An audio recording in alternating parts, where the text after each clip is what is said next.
Washington. In a marked change in tone, the White House says President Donald Trump is not okay with recent revelations involving the embattled head of the Environmental Protection Agency. For his part, EPA Administrator Scott Pruitt is denying he knew about big raises given to two of his closest aides and insisting he did nothing wrong in renting a bargain-priced condo tied to an energy lobbyist. Pruitt spoke in a series of interviews with Fox News and conservative media outlets in an attempt to shore up his eroding position in an administration that has seen other top officials depart after ethical missteps. Trump spokeswoman Sarah Huckabee Sanders said Wednesday that the White House is reviewing Pruitt's conduct, and declined to confirm reports by the Associated Press and others that the president called Pruitt in recent days to offer support. Asked if Trump was okay with Pruitt's actions, Sanders replied, "The president's not. We're reviewing the situation. When we have had the chance to have a deeper dive on it, we'll let you know the outcomes of that," she added. "But we're currently reviewing that here at the White House." The remarks from Sanders were a departure from the enthusiastic support Pruitt has previously received from Trump, who has touted his environmental chief's relentless efforts to reverse, scrap or rewrite pollution limits opposed by industry. Last Tuesday, the White House had put out word that the president had Pruitt's back. Read more. The EPA's website. After a year of climate change censorship, more than 24 members of Congress, including 2 Republicans, called this week for Pruitt to resign or for Trump to fire him. For his part, Pruitt denied that his job was in any danger, saying his enemies will resort to anything to stop his and Trump's regulatory rollbacks. In an interview with Fox News on Wednesday, Pruitt rebuffed media reports that he bypassed the White House to grant huge pay raises to 2 young aides he brought with him from Oklahoma, where he previously served as state attorney general. The Atlantic reported Tuesday that White House officials denied permission to grant the raises to the political appointees, but that Pruitt used a little-known legal maneuver to push them through anyway. A 30-year-old lawyer serving as Pruitt's senior legal counsel got a 53% raise, boosting her salary to more than $164,000. Pruitt's 26-year-old scheduling director got a 33% raise, increasing her salary to nearly $115,000.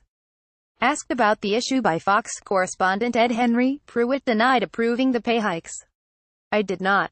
My staff did, and I found out about it yesterday and I changed it," Pruitt said, adding that the agency was now walking back the raises. Pressed on who approved the spending, if not him, Pruitt claimed he didn't know. Pruitt is reported to have approved the raises under a provision to the Safe Drinking Water Act of 1977 that specifically authorizes the EPA administrator to hire a limited number of employees without approval from the Senate or the White House.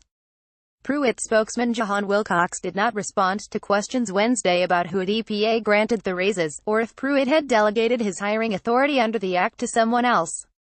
The questions surrounding the raises are the latest ethical issues dogging Pruitt, who has been under increasing scrutiny for outsized spending that includes overseas trips, his use of first-class air travel and unusual security precautions.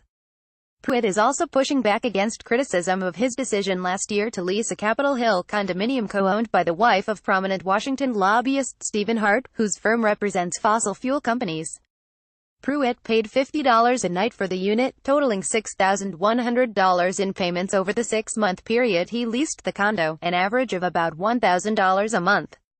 Current rental listings for 2-bedroom apartments in the neighborhood show even the more modestly priced units typically go for more than twice what Pruitt paid. "I'm dumbfounded that that's controversial," Pruitt told the Washington Examiner on Tuesday, insisting that he paid a market rate. Pruitt also described Hart, the registered lobbyist, as a personal friend from Oklahoma who didn't have business before EPA. Hart is chairman and CEO of the powerhouse Washington firm Williams.